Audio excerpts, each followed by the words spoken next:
What's up, everyone? It's Cannan and back. Yep, that's right, back with another Rune Factory Guardians of Azuma video. And depending on what happens between now and Tuesday, this might be my last video about this game until it comes out. And that is because Wednesday, me and Jess and our friend Brittany are going to Cosplay Contacts 2025. So yeah, so I have pretty much until Tuesday to come up with some videos to go up while we are away. And I don't know what those are going to be yet. I'm going to try and squeeze in a stream on Tuesday, the day before we leave, because I am off that day just so we can get ready and all that. So if I have time, I will stream that day. I'll probably just do Rune Factory 5. And I've also got to at least record 2 videos that day to go up while we're gone. There will probably not be a video up this upcoming Wednesday because that is the day we leave and we're going to be traveling most of the day. And by the time we get there, we'll be tired, and I don't want Jess to have to edit a video and get it up and all that at some point that day. Plus, I don't want her to spend Tuesday working on that when we've got so much else to do. So, yeah, so there probably will not be a video up on Wednesday, but there should be, if I can squeeze it, a stream on Tuesday. And then the next video will be Friday. And then the next video after that will be Monday, and that's the day we come back. I am off on Tuesday, so if I'm not too tired, I will possibly stream again on Tuesday. Then I go back to work on Wednesday, and then Thursday, the 5th, is when this game comes out. So, yeah, and I'm off that day. I am off June 5th, so I will be playing it day 1. Even though my Earth Dancer Edition will not be here on time, I'll probably buy it digitally. I'm probably still going to buy the Switch version digitally just so I can continue to use that save file after my Earth Dancer Edition gets here. Plus, I have still never streamed with a PC game because it's all on one monitor. So I'm worried how scuffed that would be if I tried it. But yeah, please remember, at least my first 2 episodes of Guardians of Azuma are going to be live streams. Episode 3 and beyond, I'll just do regular Let's Plays, because it seems like that's what people want. They want it to be regular Let's Plays. So, yeah, so in this video, we are talking about the 6th sacred treasures, because now we know all 6. And yeah, they seem very interesting. Not only are they weapons in some way, they are also tools. So as always, if you enjoy our content, please consider hitting that subscribe button, hit the notification bell, click that like button, and please leave a comment. We've went up some subscribers ever since I started covering this game. So welcome. We are mostly known for the show Ruby. But since it is still in a hiatus and we still don't have any major news for Ruby, I decided to go into Rune Factory because I love farming sims, but I kind of love Rune Factory more in this day and age.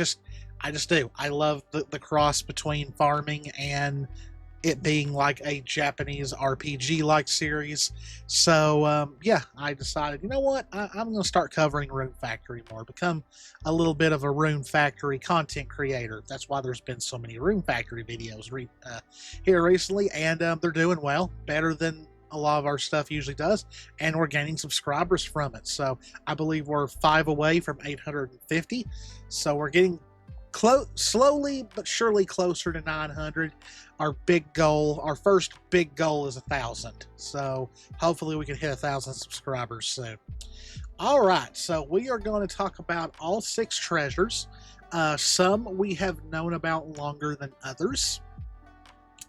So the first one we are going to talk about is the drum dance. And as we've seen, it is a drum that can be it's it's a handheld drum, and it can be used in battle and as a tool. So for battle, it can restore your own health of you and that of your companions. Now, please remember, this is on the Japanese site that's been translated using Google Translate, so things might not be 100% how it's supposed to be worded. So please keep that in mind. It also creates a shockwave around you, knocking your enemies back. So not only does it heal you and your party members, but it'll also create a shockwave that will knock enemies back. So it's pretty good for crowd control. If you get crowded by too many enemies, it's one of the best ones to use to help mitigate that. Now, as far as a tool, it can stimulate crop growth. It can also cheer up withered crops. So in other words, if you missed a watering and you use this drum on a withered crop, it will help them recover. But yeah, it looks like it can help your crops grow besides just watering them, if that's the correct translation. So yeah, that's going to be a very healthy tool because, like I said, it heals and it helps with crowd control for enemies, but also, like I said, it also helps your crops. Moving on, the next one is Dance of the Swords. Now, we've known about this flame sword for a good while. In battle, by wielding a sword with the power of fire, you can deal fire-type damage. And it can also be used to get rid of the blight that is around. Like, it can help burn it. We've seen that in some gameplay, so it's going to be a very helpful tool. Now, as far as being used outside of battle, it says, by releasing it onto a grown crop, it turns the crop into a seed, and it'll be easier to obtain high-rank seeds. So, yes, now, so this is kind of a thing that's been in Rune Factory for a while, where if you harvest crops, sometimes they will produce seeds that you can reuse them, and usually in the past you'd have to use fertilizer on your plots to make the crops a better rank, a higher rank. But tell you the truth, there's actually some kind of reality in this. I don't know if burning crops helps produce seeds, but in reality, say if you burn a field or burn your yard, it actually helps it grow back healthier and better quality.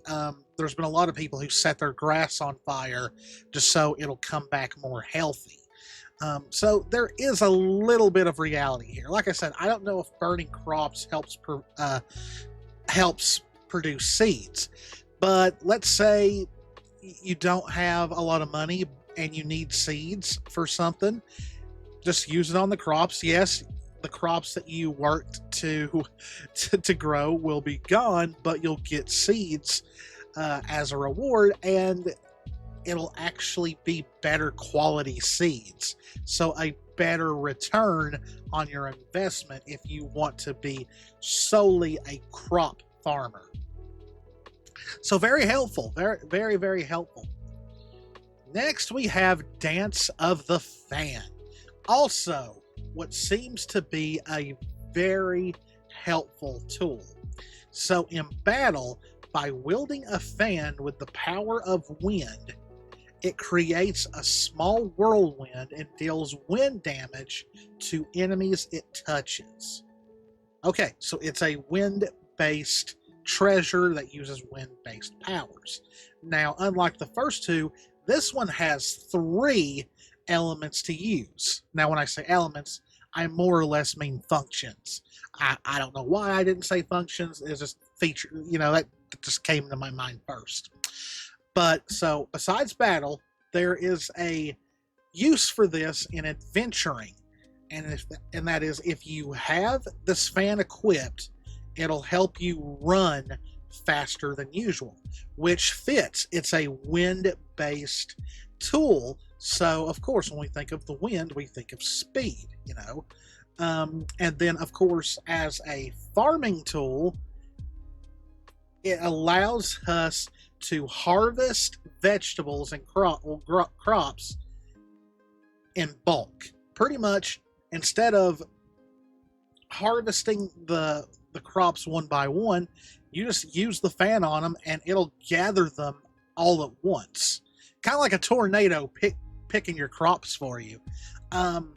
This is going to be great in time management, because one thing about farming games is that sometimes, especially if you have a lot of crops planted, it takes some time to harvest them all one by one. Now, of course, Rune Factory, I believe, since the first game, has had a stacking element where you could pick up multiples and they would start stacking.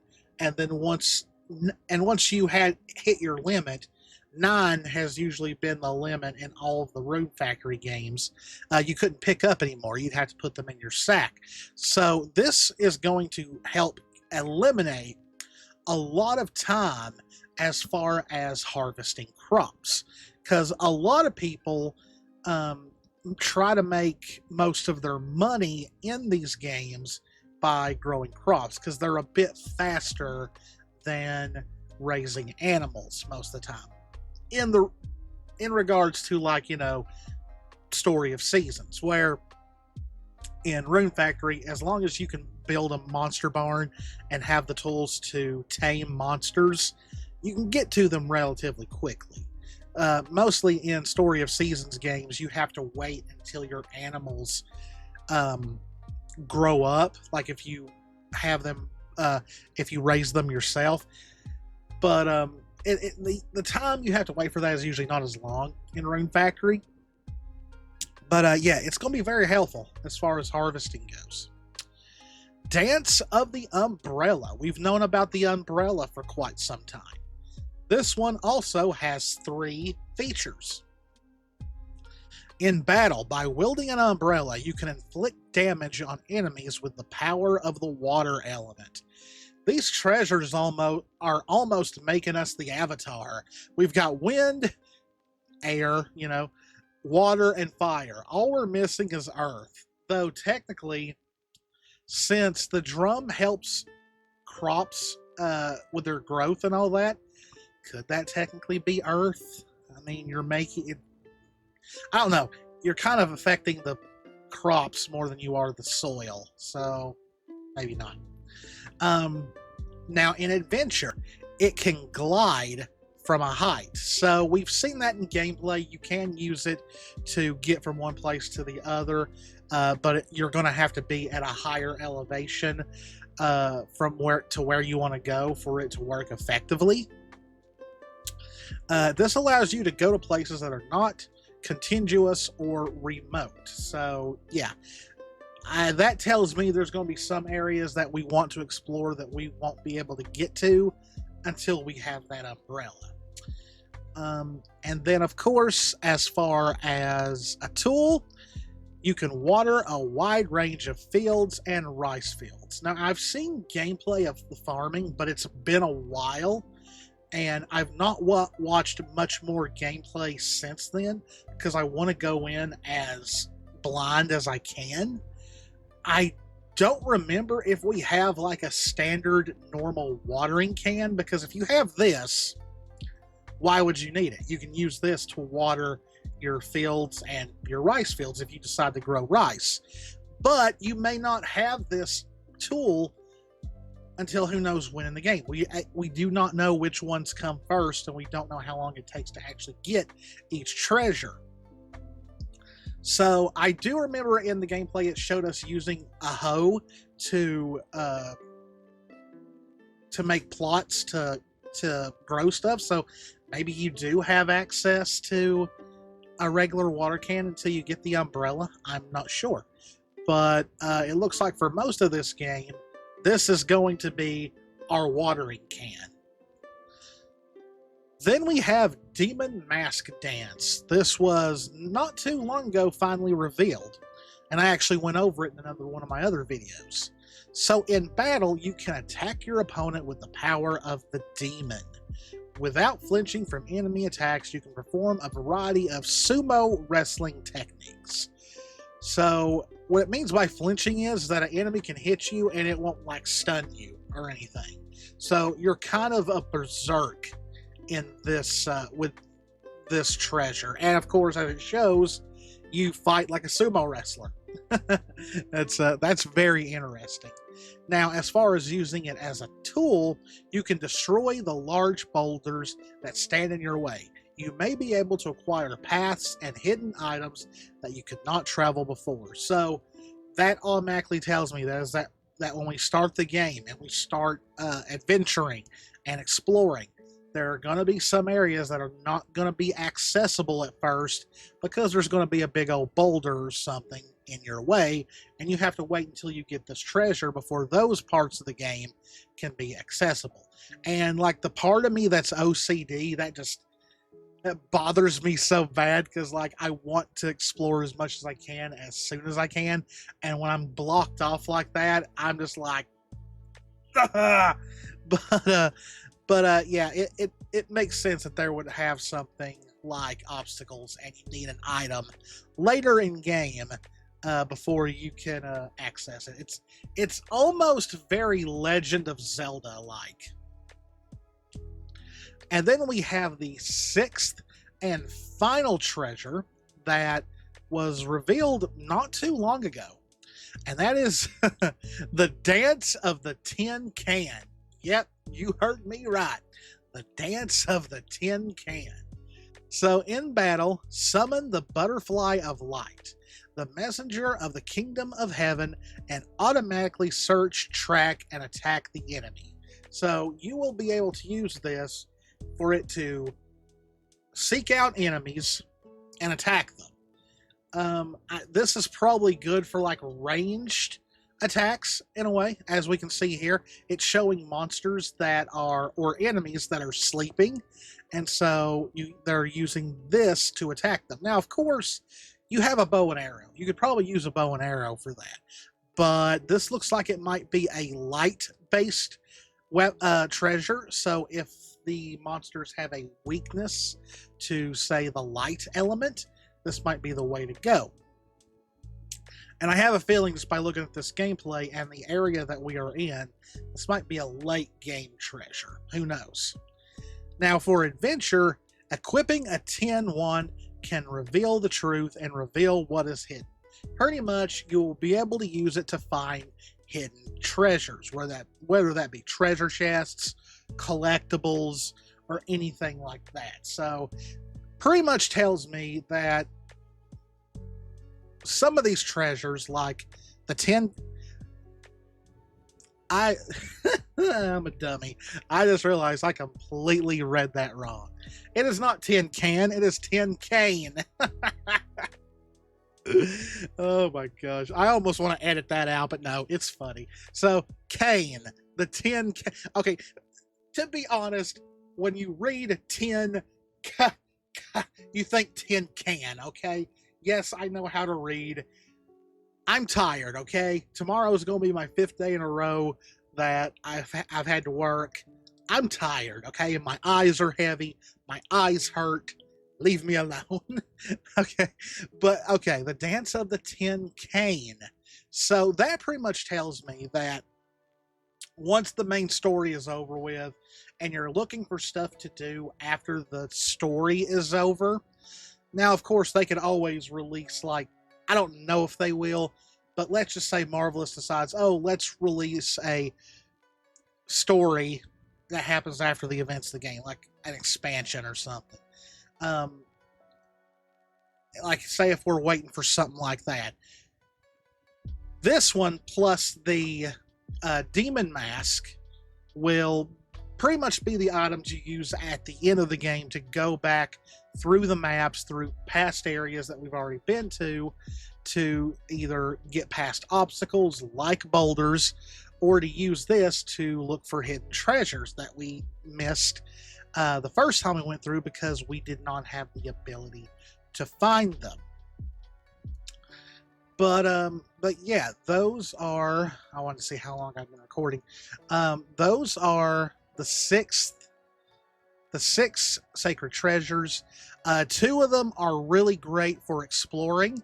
That being the Demon Mask and the Tin Cane. Yes, that's right. I said Tin Cane. God, that's gonna make me look so dumb later. Then, of course, you have others that are great for farming, like Dance of the Fan and Dance of the Umbrella, where the Drum Dance and the Dance of Swords is also really good for farming. But, Drum Dance is a good healing method, that especially if you don't want to if you don't have access to a lot of food or other healing items, maybe you've ran short, just use the drum and you should be good. Dance of Swords, it's a fire sword. I mean, what else can you say? It's a cool fire sword, but it's also going to be a great way to keep your stock of seeds in check, and also a great way to find higher ranked seeds to grow higher ranked vegetables. And you know what higher ranked vegetables are great for? Vegetable festivals. Yep. Also cooking festivals, if there is a cooking festival in this. I'm probably guessing that there is, especially with the high focus of finding recipes and all that they've been talking about. But I'm going to end the video here. Short video, short and sweet, but that is the 6th sacred treasures. Now tell me in the comments, which treasure is your favorite, and which one are you looking forward to using the most, whether it be for battle, adventuring, or farming. So that's all I've got for you guys today. Please remember to subscribe and hit the like button. It really helps a whole lot. And as always, guys, this is Cannan. Me and Jess love you all very much. Please stay safe out there. Take care of yourselves, and I will see you in the next one. See ya.